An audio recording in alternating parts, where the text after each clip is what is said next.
the way we respond to the media, and that hasn't always been easy, and helping also to direct the campaign to make this earthquake happen. And I come from an industry which is not known to be kind of lenient or lightweight when it comes to the sort of deadlines and pressure. I can tell you it's taken me some time to adjust to the pace that Nigel Farage works at. I've also seen at close hands how much he's had to give up to do what he's been doing for you and for Britain for years now. How much of his privacy, how much flack he's had to take from the mass media, the establishment media, how much abuse from a handful of hard left demonstrators. They usually actually look like they need a good wash if they're ever to be unemployable.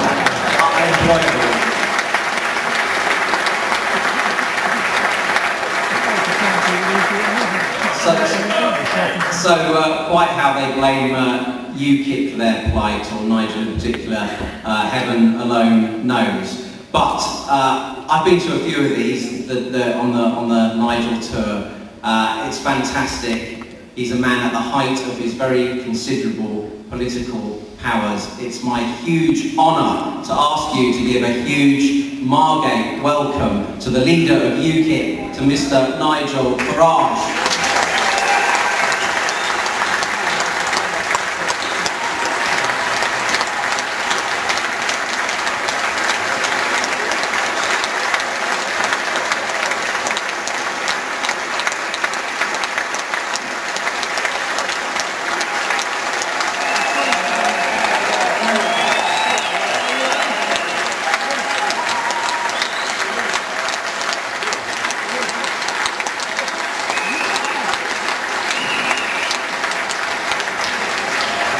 Thank you very much indeed.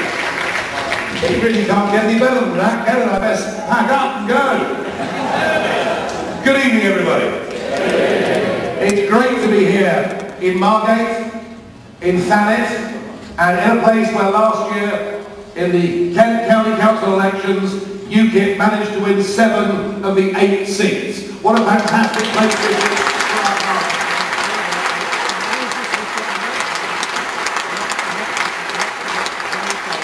As Patrick said, you'll notice it's a beautiful day out there. The weather is amazing. But I also sense that the political weather has changed.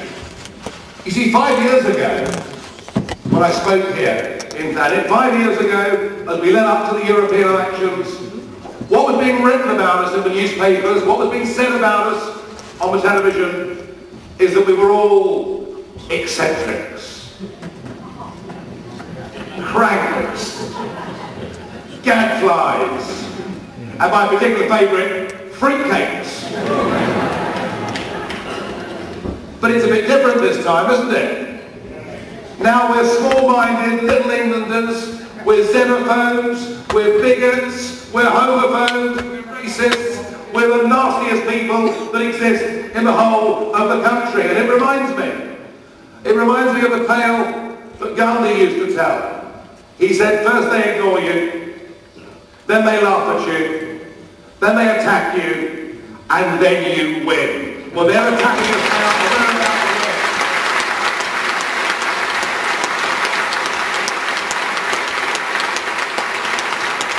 win. I have to say, the last 5 or 6 weeks have been some of the most remarkable weeks of my life. They really have. Working like crazy. I've got this new diet. I can recommend it to any of you. It's very easy. You work 18 to 19 hours a day, eat irregularly, don't bother with sleep, and be fueled with adrenaline, nicotine and alcohol. I've never felt better in all my life.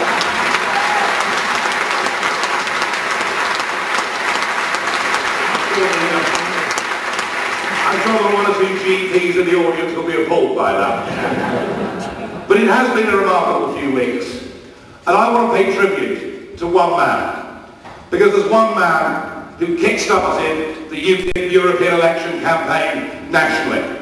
One man who gave us the opportunity, who put us in the spotlight, who allowed us to put our arguments across to millions and millions of people.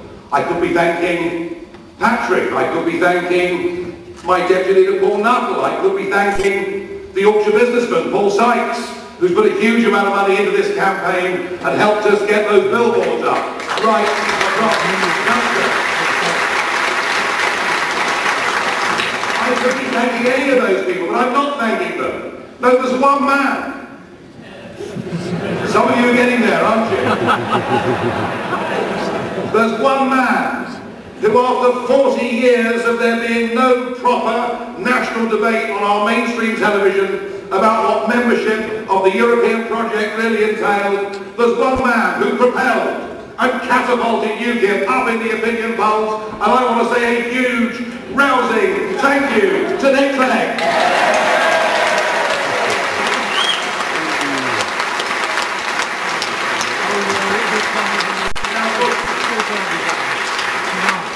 Clegg, if you remember, in 2010, in the leaders' debates, stunned everybody by beating, or being seen to beat, Gordon Brown and David Cameron in those leaders' debates. He was the best debater in the country. He was the best debater in Europe. He was the best debater in the universe.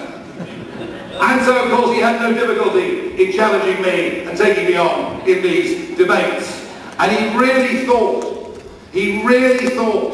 that once he got the opportunity on a head-to-head with me, he would be able to destroy the UKIP argument. Because the ace up his sleeve, and the one that he used in both of those debates that he thought would make our support melt away, was an argument about economics, an argument about trade, an argument about business that could only have been put by somebody who has never actually worked in trade or business.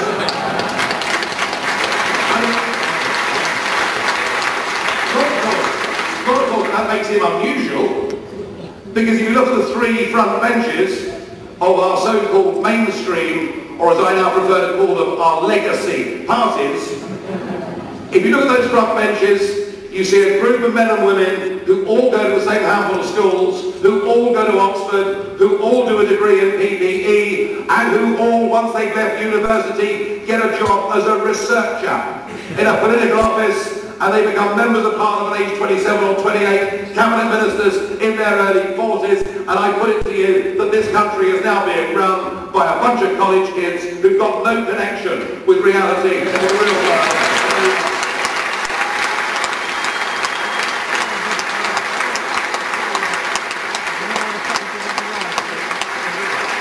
So the Clegg argument, and in fact it's the same argument that's used by Cameron. It's the same argument that's used by Miliband, if you can ever bother to even engage with the subject. And it's the same argument that is trotted out by the multinationals and by the boss of the CBI. The argument, folks, runs like this. If we were not members of this political union, they would not buy our widgets. If we were not part of this union, all trade between Britain and Europe would cease, and therefore 3.5 million British jobs would be lost in the first week, and by the end of the first month, the sky would have fallen in, and we'll all be living in caves.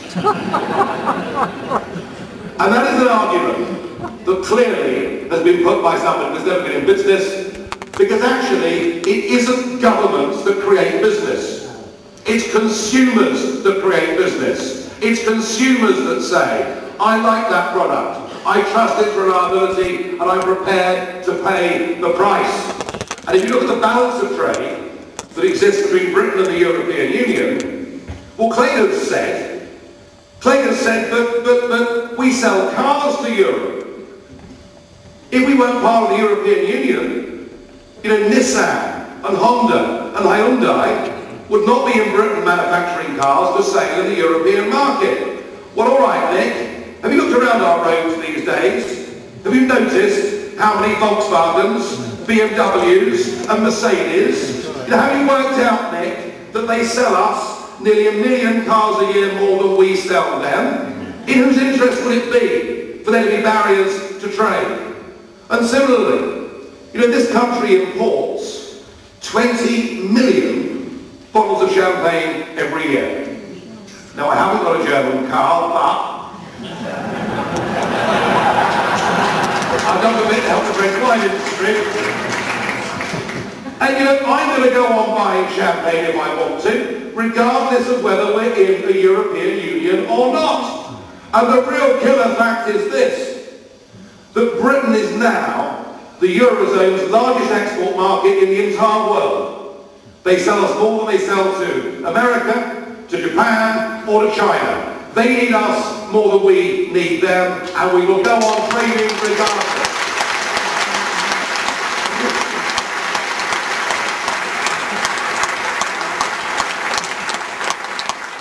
And then Nick went on to say that we needed to be part of a big international bloc like the European Union, enabled for us to negotiate trade deals on a global scale. And I remember that part of the debate when Taylor said that. And I turned to Nick to look at him. And he steadfastly refused to turn and look at me at any stage in the whole 2 hours of debate.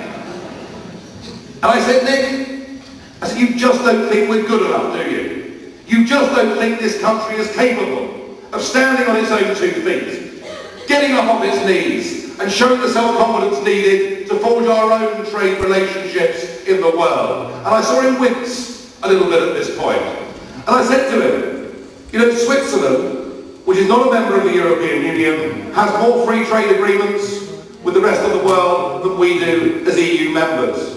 Iceland, with a population of 320,000 people, managed last year to negotiate its own trade deal with China. I'm damn certain that if a country like Iceland can negotiate its own trade deals, then we, with our population of 64 million, can do better than that.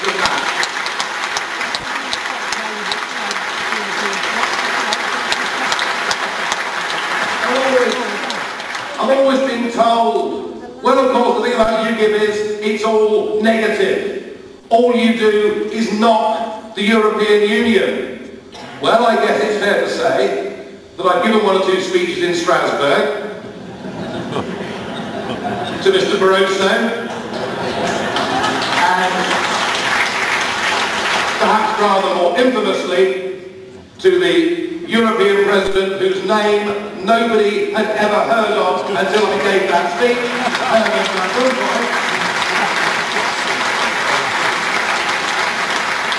And all right, I accept that we have been pretty negative about the Brussels machine. But we haven't done it for the sake of it.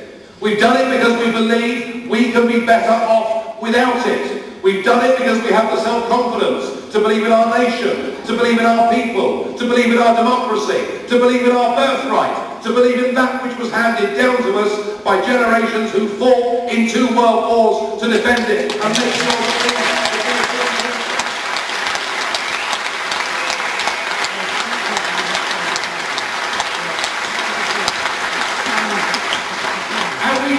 better in the field of trade, because what we've done is we've actually turned our backs on a group of countries out there. They have within them a population of over 2 billion. They speak English. They enjoy common law. They have similar contract law. They are, in many cases, our own kith and kin, our cousins, and our greater extended family of friends in the world. And the sooner we're free from this cloying political union and able to make our own trade deals with the rest of the world, the first thing we must do is to re-embrace the Commonwealth and to have the right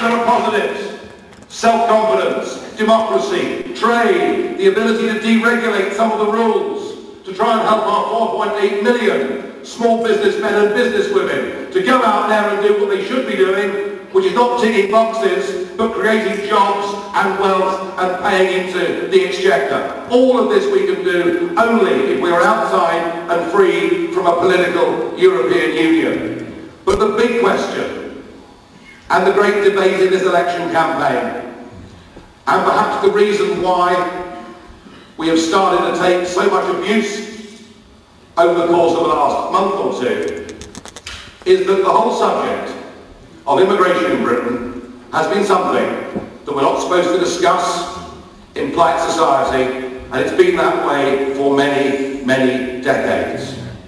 Anybody in mainstream politics that has ever dared to poke their head over the parapet has immediately had the sniper fire aimed at them. No, we're not supposed to discuss immigration. And because we have dared to discuss immigration, they have been pretty nasty to us, pretty abusive about us.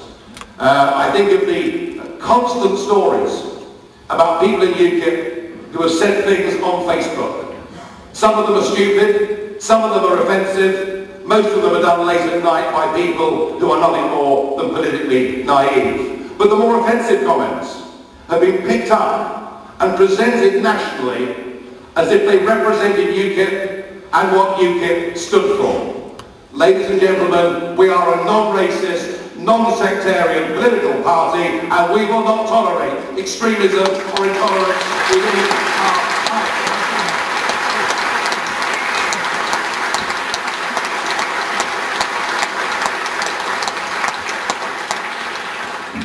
And you'd think, wouldn't you, with all this coverage, that the other parties were full of the most wonderful, wonderful people. Well, how about this? In the course of the last week, there have been 13 councillors, serving councillors, for the Liberal Democrats, Conservatives and Labour Party who have been arrested. In the course of the last week, 13 serving councillors for those parties have been arrested. From charges that range from child pornography to racially aggravated assault. Have you read that in your newspapers? Have you seen that on the news at 10? No. Because what is going on here is the establishment are absolutely terrified of us, and they will do whatever they can to demonise us. Well, the good news, I think, is that actually the great British people have realised what's going on. They can see that it's a smear campaign, and they're going to stick with their convictions, and they will go out, I believe, next Thursday and vote UKIP and help us win those European elections.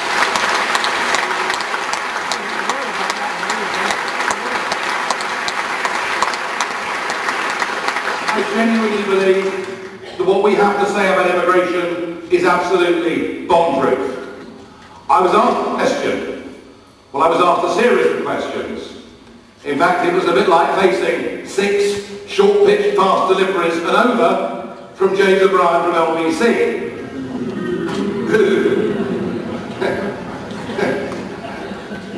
He's a very nice chap, I'm sure. You know, and it's a sort of classic thing, isn't it, that before you can answer a question, you've been asked another one. But the question I was basically asked was, would people feel concerned if a group of Romanian men moved into the house next to them? Yes.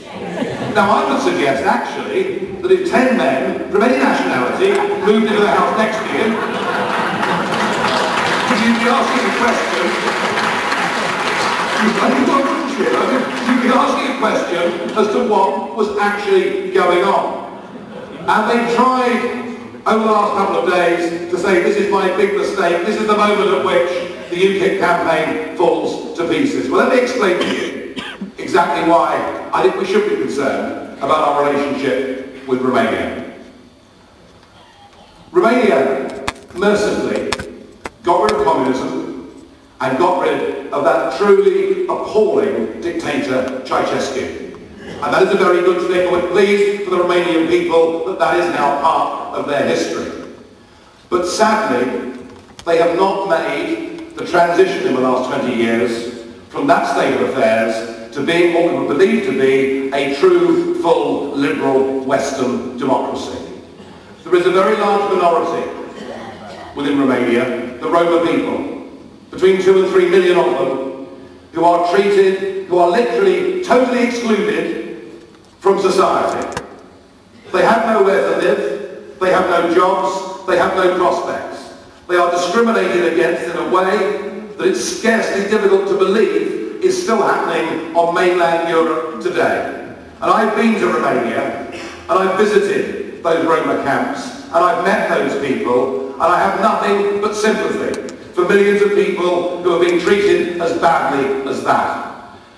But on top of that, the other problem in Romania, and it's not unique to Romania, because some other countries in the world have it too, but the other problem with Romania is the fall of communism led to the growth of the big, organised criminal gangs.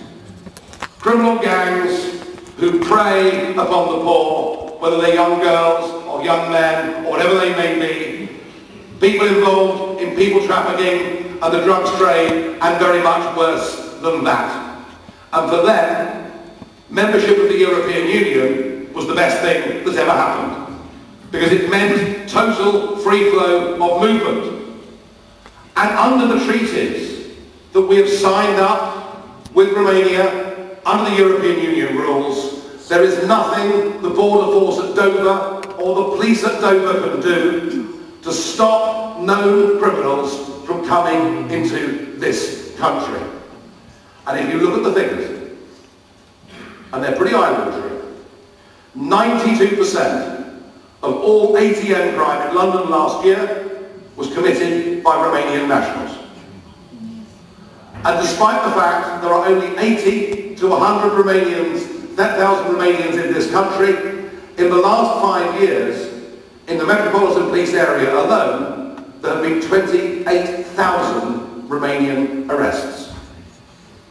If you look at the picture on a bigger scale, Europol have produced the figure that 7% of all crime across all 28 EU member states is caused by 240 Romanian criminal gangs.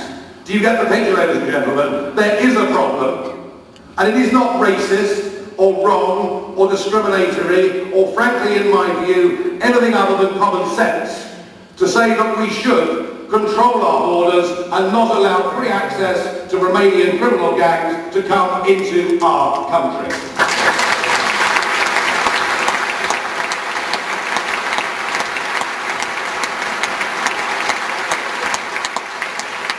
The relationship we can have post the European Union is if there are good people from Romania that want to come and work here and we need their skills, we'll give them work permits, we'll do the necessary checks, and then if a group of Romanian men moved in next door to you, I would say you wouldn't need to be concerned, because you know they were good people who come here to work and pay their taxes and be part of the system. There's none of that.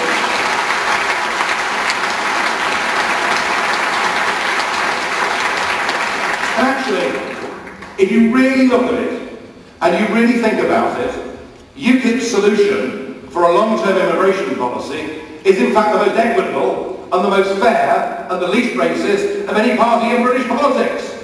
Because right at the moment what we do is we say no to Indian engineers. We say no to doctors from New Zealand because we have an open door to the whole of southern and eastern Europe. And because the migratory flow into Britain is running at 4,000 a week, the government is terrified. Now, we've got a better way of doing this. Our way of doing this is we must control. Hello? Yeah. Right. Must have got too worked up. Our way of doing this is to say, actually, we'll do what the Australians do. We'll have a points-based immigration system.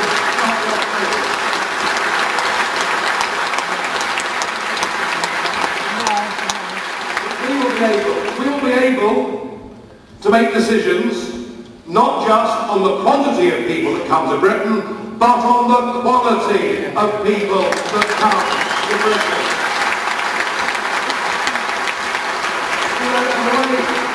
The way the Australians do it is superb in my view.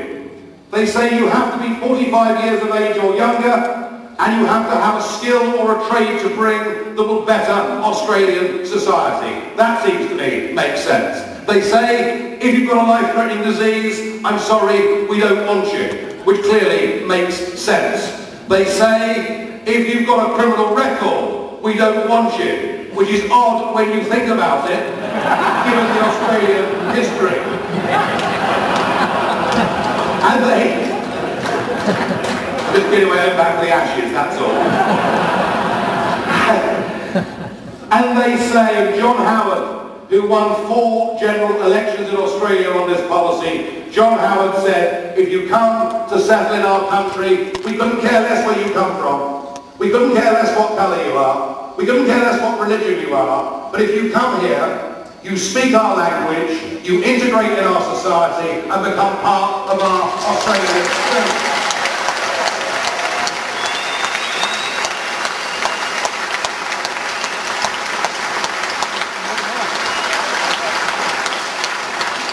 We have 4 days to go. Just 4 days to go until we get to those polling booths that close at 10 o'clock on Thursday night. I do believe that we're on course. I do believe that we're on track to cause an earthquake in British politics and to shock the political system. I do believe we're on course to do that. But there is absolutely no room in any way for complacency. I have little doubt we will come under further sustained attack. But I also know that to make this work, we actually need people out there to help us. Now tell me something. Of this audience, how many of you are not members of UKIP? Put your hands up.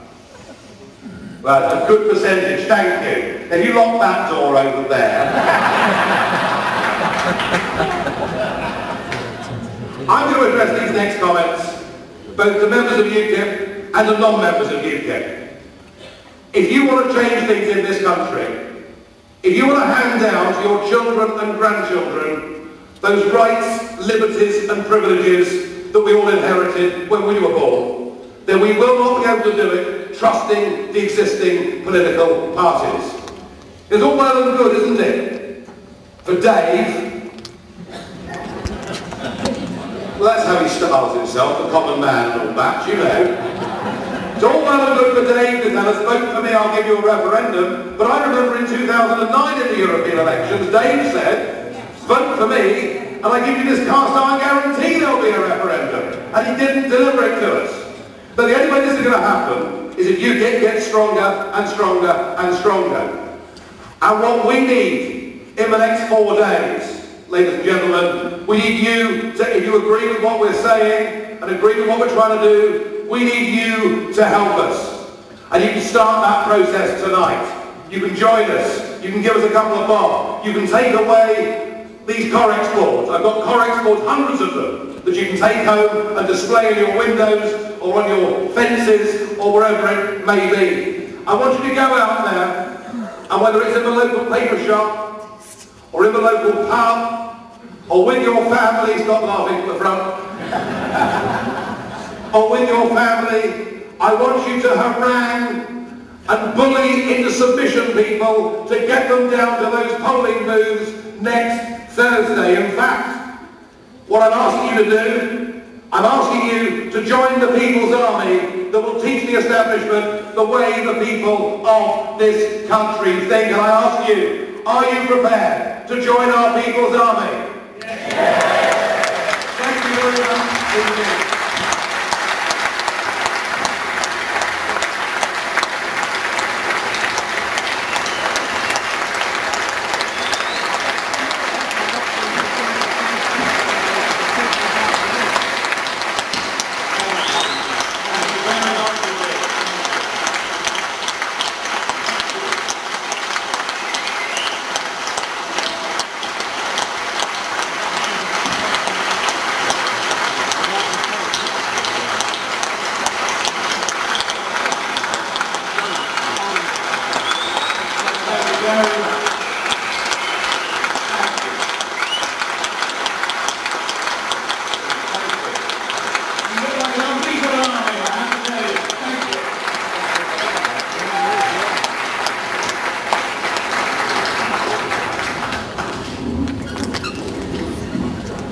Thank you, Nigel, for that truly inspirational speech, and I do hope that we'll have a score or two more members of our People's Army by the end of the night. We might actually be announcing in the next few days, hopefully before polling day, a new record membership total. I tend to ring up the administrative office in Newton Abbot every week, cajoling them to keep working through it. They are getting lots of applications in. Every single person who can join and make a contribution will make a difference. Now we have time for a few. We've had dozens of proposed questions in. We have time to answer a few of them. The first one, I must say, is this allegedly ruthless spin doctor, my favourite question, which has come in anonymously, presumably not from a Mr. J. O'Brien, just says, "We love you, Nigel." From any of you. I think that one probably requires no answer, so I shall read the first one on behalf of Bonnie Tyrrell for Nigel Farage. And Bonnie wants to know, once the British people vote to leave the EU in a referendum, how quickly can this be achieved? Well, Bonnie, the answer to that is that, you know, with political will, things in life can happen very quickly. But the absolute priority is not to do it quickly. The absolute priority is to do it correctly and to make sure we leave ourselves with the right relationship to make businesses are comfortable with where we are. There is within the Lisbon Treaty a provision, Article 50, which legally we can invoke, which automatically starts the negotiations for the divorce proceedings. I would have thought, realistically, it would take a few short months to negotiate a proper withdrawal from political union and the renegotiation. Sorry, it would take a few short months for us to negotiate a political divorce and to renegotiate a genuine free trade agreement, which is what we thought we'd signed up to in the first place.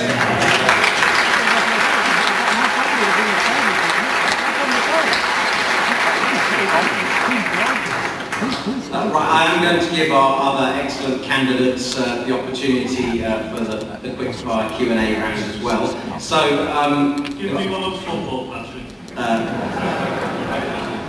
It's got 80% in it, Ray, which I don't think is going to be about the percentage of matches that Everton won last season, although he did a bit better. But this one then for Ray. As 80% of our laws are dictated by the EU, how long would it be if we stay in till 100% of laws are made by the EU, which is becoming dangerously close to being a dictatorship? And that's from Bob Neves, a councillor in Folkestone South. Right, Bob, it'll never be 100% because what will happen is Nick Clegg will be in charge of counting.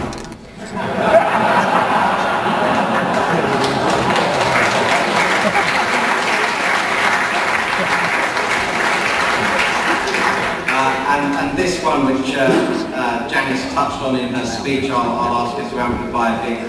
What would UKIP have done to save Manston Airport? Well, first of all, we just asked for £200 million, which would brought in HS1 into two areas of the airport, and we would have built Terminal 2. We would have taken some of the overcrowded skies from Heathrow and Gatwick, but let's face it, Gatwick and Heathrow, they don't want, the people that live there do not want the expansion of an airport. However, down here, there is no opposition. Yet we want the jobs. We want the prosperity. And what will happen, when she's allowed to sell that airfield, we'll get onto social housing, because what will happen will be the dumping ground for London. Okay? There's no point in building houses that people can't afford because they haven't got the jobs. So that's what we would do.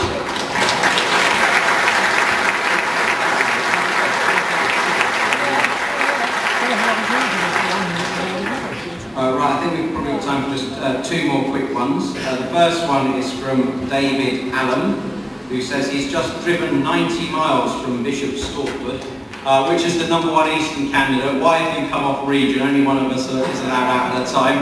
But anyway, David's driven 90 miles to ask, or to put this question to Nigel, which is, after the past 2 weeks of concerted effort by the media to discredit UKIP and yourself, do you think it will affect our support on the 22nd? I honestly think that people who made their minds up to vote UKIP no longer trust the political class, or frankly the media class, and they can see this as a concerted smear campaign. Do you know what? It might actually make them even more determined to go out on Thursday.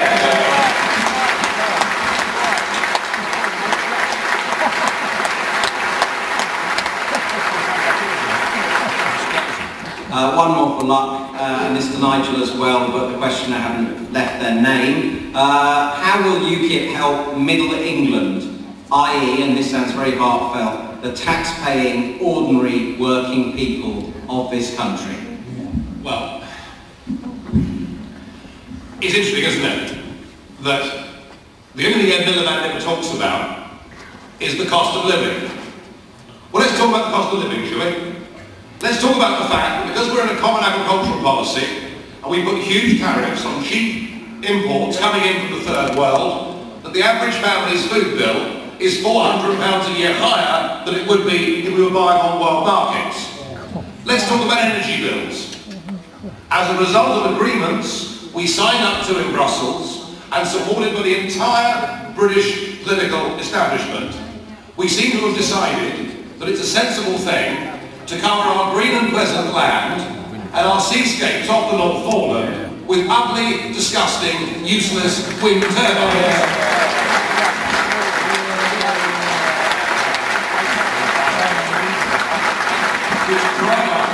Which drive up the cost of the average family fuel bill by 10%, but as a result of agreements already signed up to, will cost them 20% by the year 2020. But perhaps worst of all what we've done is we've created a false labour market. We have such a massive supply, oversupply, of unskilled and semi-skilled labour that we've actually driven wages down. Now there are some people who've benefited from this. There's no doubt that for big corporations or big landowners there are benefits in having lower wage inflation. Equally, if you're very rich, it's been a great benefit because you can now have a cheaper nanny, gardener, chauffeur, and many parts of West London now resemble Downton Abbey because domestic staff are back.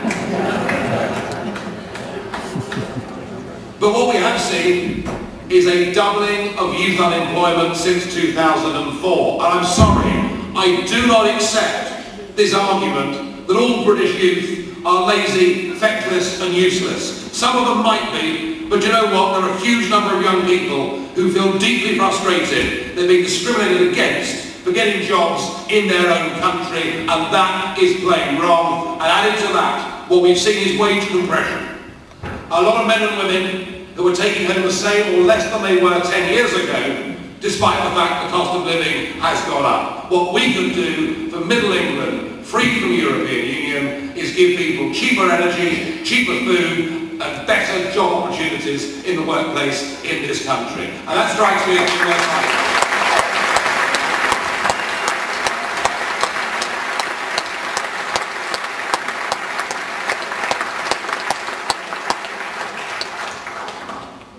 well, ladies and gentlemen, that just about brings us to the end of this huge public meeting rally. There will be a chance on your way out to get Nigel to sign the famous top-selling item from the UKIP souvenir shop, the Herman Van Rompuy damp rag, and other items of memorabilia. There will be a chance for you to pick up those Forex boards at the back, and there will be chances for those of you who come along, not members, but feel inspired by what you've heard tonight, to join the People's Army too, and I hope many of you will do that. So it falls to me to say a massive thank you to our panel of speakers tonight, to Roger, to Ray, to Janice, and most of all, to our leader, the man who's going to cause that earthquake on Thursday. Not long now, we're counting down. It's getting exciting. To Nigel Farage. Thank you very much.